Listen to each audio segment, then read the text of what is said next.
Welcome to the first official development log for Reign and Ruin. For those of you just joining us, Reign and Ruin is a multiplayer survival sandbox game which takes place in a medieval fantasy. In this first official devlog, I'll be covering the building system for Reign and Ruin, and it's basically a look at the features, but also sort of in a build with me style video where I actually build different structures from the exteriors to the interiors to give you an idea of how the building system in Reign and Ruin works.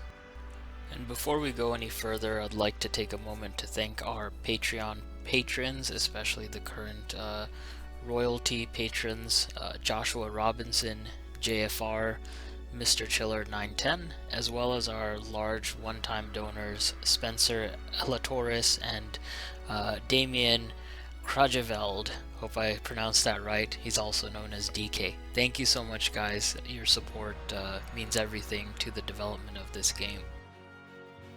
So I guess the first and most obvious bit of progress here since last time are the horses here. So as you can see, they can run, they can walk, very smooth turning, and I think it will add a lot to the game. So this map we're using is actually a demo map, which we are using for testing and building some of our early features. So in this room of our demo map, there's these gold chests with a lot of items. And so basically, over this past weekend, we did a beta test with a small group of beta testers on a multiplayer server. It was a blast. We definitely learned a lot and know what we need to work on next. So let me just run back in here, and I'm going to grab some wood. All right. So now if I press tab, my inventory and equipment show up, so I can unequip this gear that I have on. You can see it going into the hotbar and the inventory slot. So I can drop it, and as you can see, the item actually shows up in the world. So it's not just like a loot bag. You can actually see whatever items you drop. Especially if it's armor. Maybe some of the items will be a loot bag, but the armor will be visible.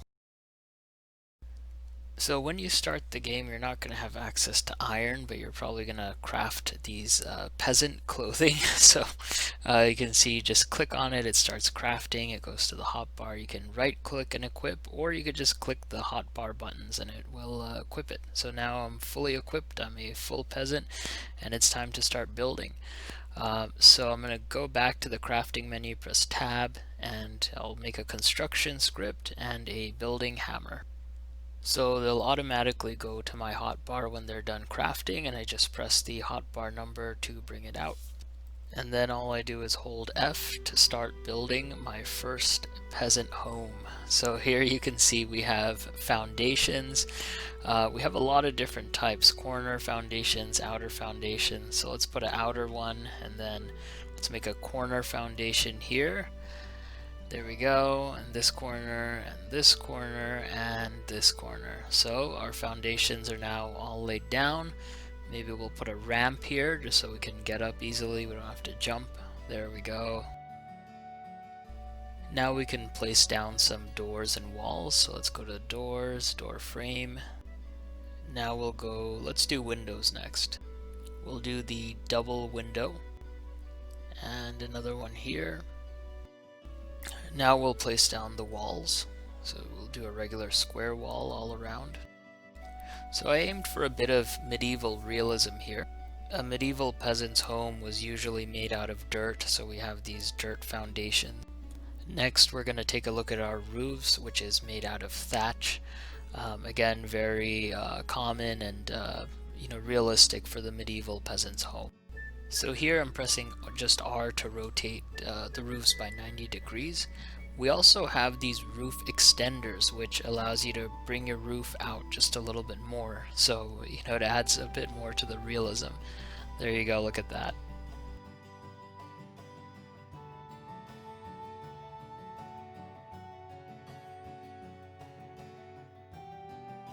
Now you'll notice these roofs left kind of a triangle space, so we're going to fill that with our triangle walls. And And we have a left and right version of the triangle walls. Just go to the walls menu and click whichever one you want, and voila. And now we'll place down a door and the home is complete. Look at that. So you just press E, you can open and close the door. Now let's head on inside to do some work on the interior. I'll press Tab to open up the crafting and inventory menu, and I'm crafting a bed, which will serve as a respawn point. While that bed crafts in our crafting queue, let's put down a fire pit. You can use this to cook meats and rudimentary meals, which we'll cover in another video, the crafting video. Once your bed is done crafting, put it on the hotbar and press the hotbar number. So you can even name your bed, and this is useful if you have a guild of multiple members. It helps to avoid any confusion. Now if you go up to the bed, you can see its name and press E and you set your spawn point. So we'll test that out later. Now we'll make another small room here, and this can basically serve as a loot room or whatever you want it to be. Now I will say this wasn't common in the medieval period. Usually a peasant's home was one big space where they had their place to sleep, their place to cook. They had livestock in there as well, and it was usually just one big open space.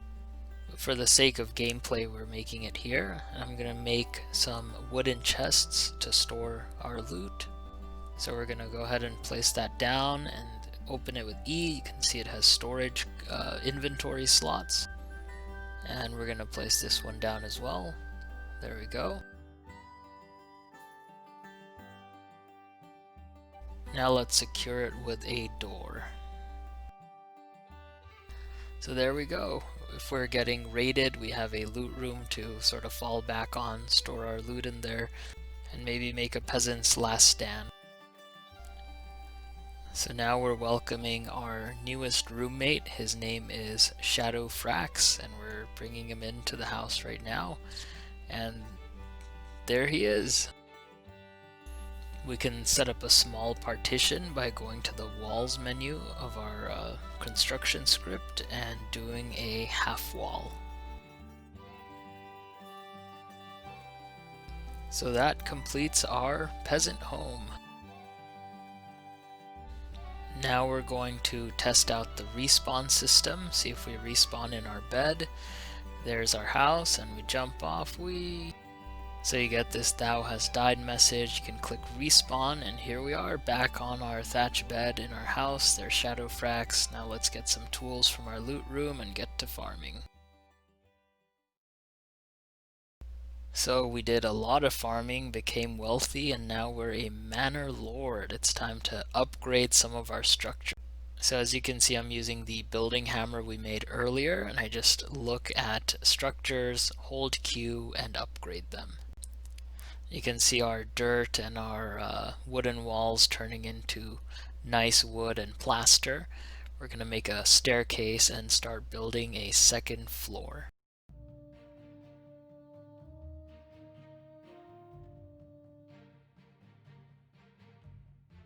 You'll notice some items in our building menu just start at plaster. This is because I don't have a equivalent wood model. So like this window wall just starts at plaster. Looks pretty neat. Little wooden slit windows, and we're just going to put that all around.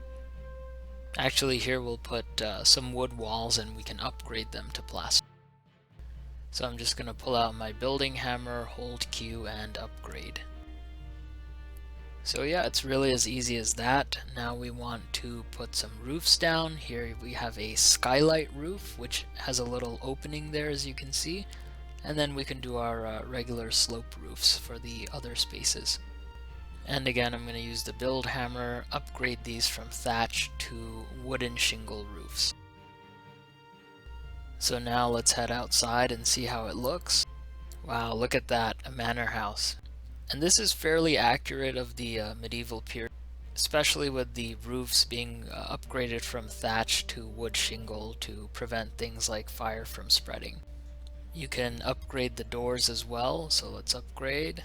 And look at that, a much nicer, sturdier design on the door.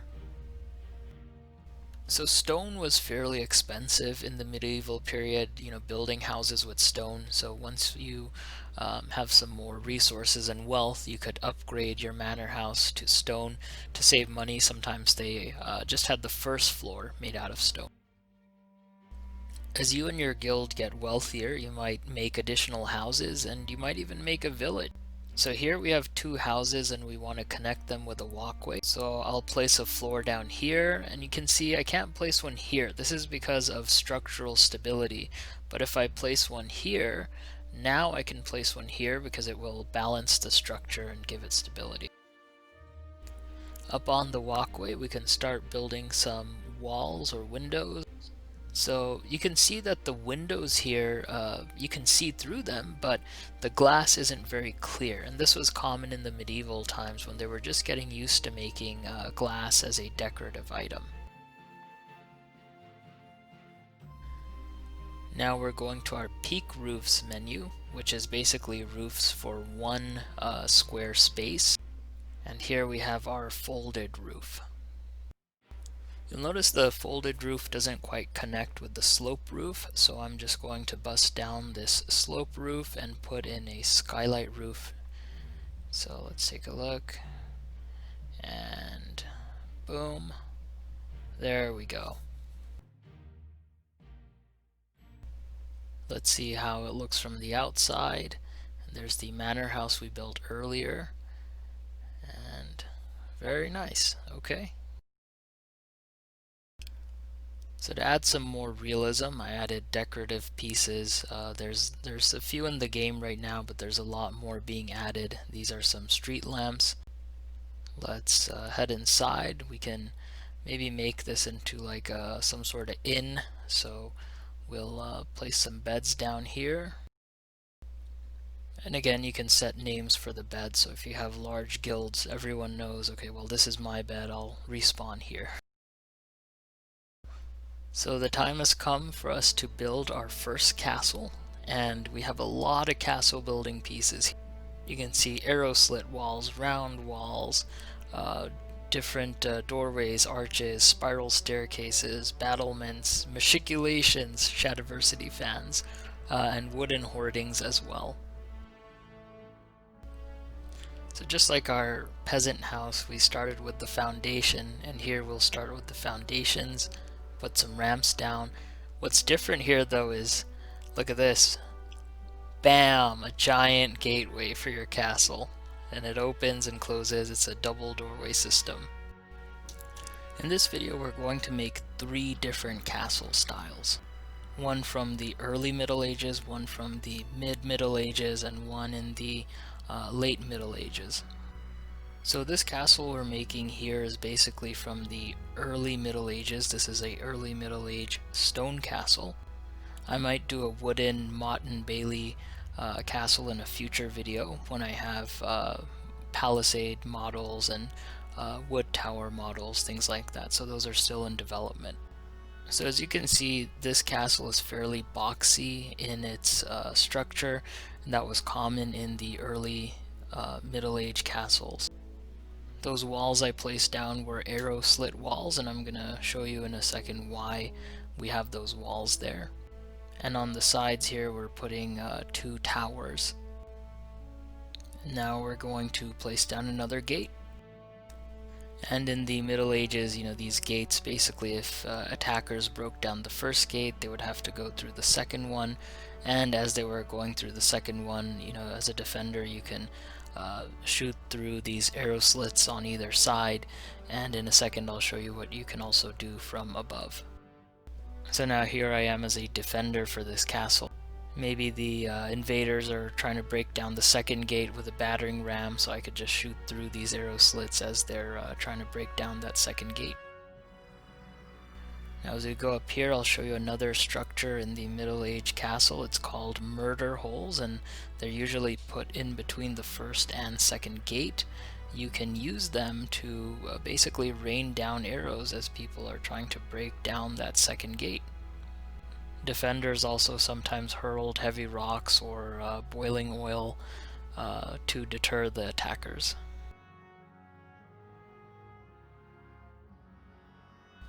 Now I did a bit of a costume change here to a Viking warrior. Here you can see I'm putting down battlements, so you can hide behind the battlements, shoot arrows. There's also arrow slits built into the battlements. So I'm going to put one here. Let's see if it'll let me place it at the front here on top of our gatehouse. There we go. So the more advanced version of these battlements is called a machiculation, which I'll show you a little bit later in this video, and they basically allow you to rain down arrows from the wall. So now we're going to take the point of view of a Viking invader. So I'm going to be getting shot left and right from the towers and battlements. If I manage to break through the first wall, I'm going to get shot through the arrow slits from the murder holes, so it's a tough way in. Moving forward in time, we are now in the Middle Ages, as you can see by the round foundations, these round walls going up. We are going to make a round tower here. We have some round arrow slit walls going up here as well, and a spiral staircase which will take us to the top.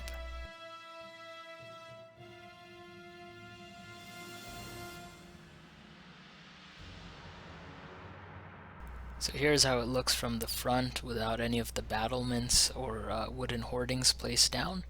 And just like before, we're going to put our second gateway, and we'll add the arrow slit walls here as well for that defensive purpose.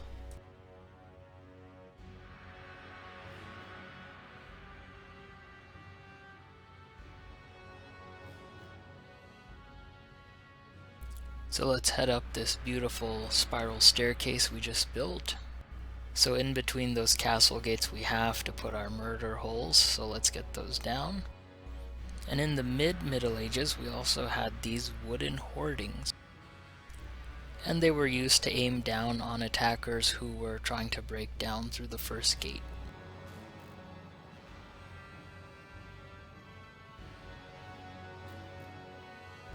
It was also common to have round wooden hoardings at the top of some of these round towers that we built earlier.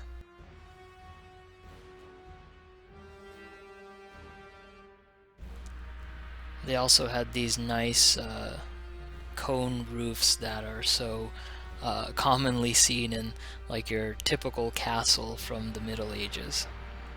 So let's put those down. And here again we have defense, but we can also aim down and out at the attackers. So now I'll take the role as a defender. Oh no, the castle's under attack. Better have good cardio to get up those stairs. And we go to the wooden hoardings. So from up here we can pour down boiling oil, shoot down flaming arrows at the invaders or people operating the battering ram. So as you can see from someone attacking, it's very difficult to land a shot on the defenders who are behind these hoardings, but they have a height advantage and they have a clear line of sight on me. So now the third and final castle type is from the late Middle Ages. As they got better at stonework, you can see they have interesting shapes like these jutting triangle walls. So we're going to place a few of those down. Next up, we have these really interesting arrow slit walls, and basically it's grooved in the middle to allow an archer to aim their bow and line it up with this slit. And of course the round towers carried on from the Middle Ages. They were better at defending against missiles such as trebuchet shots. So here's what we have on the outside before adding any battlement. We can also build out this way diagonally, so we have these foundations placed down, and now I'm going to bring out some diagonal walls and let's start building out this way diagonally. And as you can see now we have this front side facing us and this diagonal side going out that way at an angle. Alright Shadowversity fans, this one's for you. I present to you the machiculation. So this is like an upgraded version of the stone battlements, but it also sticks out like a wooden hoarding. So it gives you that stability of stone, it gives you that functionality of the wooden hoarding, it has arrow slits, and it just looks incredibly cool. So moving down from our round tower, we can put these straight machiculations, we have a triangle machiculation, and we'll place some more down here at the front of our gatehouse.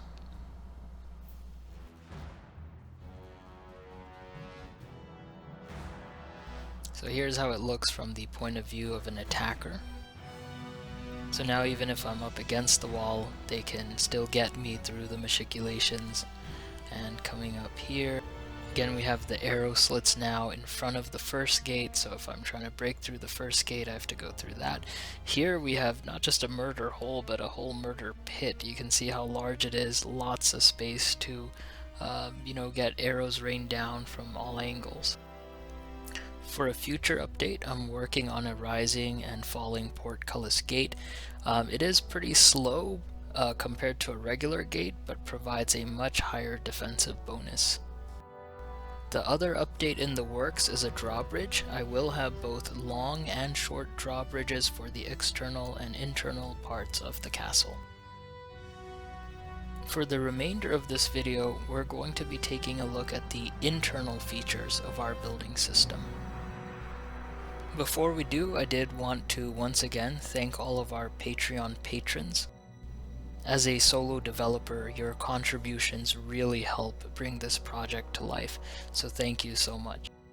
Again, I'm not a big development studio with a big budget. I'm just a, solo developer making a game that he's very passionate about.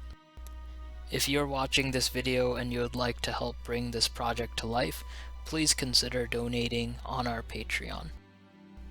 For those of you who pledge at the royalty tier, you will get access to a demo build of this game in November, so this month, if you are pledged to the royalty tier.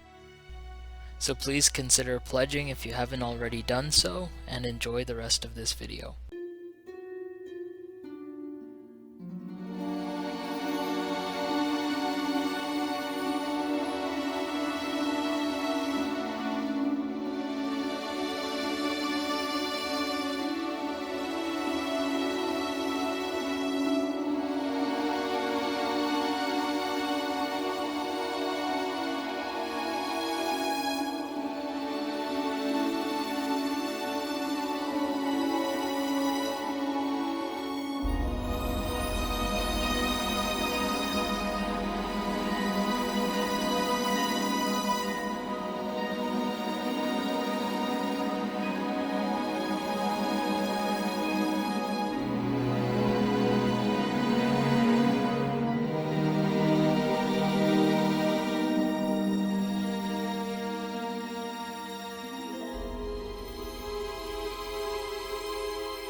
Thank you so much for sticking to the end of this 30-minute video. I hope you've enjoyed the features that you've seen so far. As I finish up this bath/study area of the room, I just wanted to remind everyone to join our Discord community. I post a lot of updates on there. It's very active. We post medieval puns, so it's a great engaging community, and be sure to join our Discord community if you haven't already done so. As a reward for sticking to the end of this video, I will let you in on a secret. This game is anticipated to launch in Q2 of 2021. I hope to see all the amazing creations that our community makes when the game is out, and I'll catch you in the next video.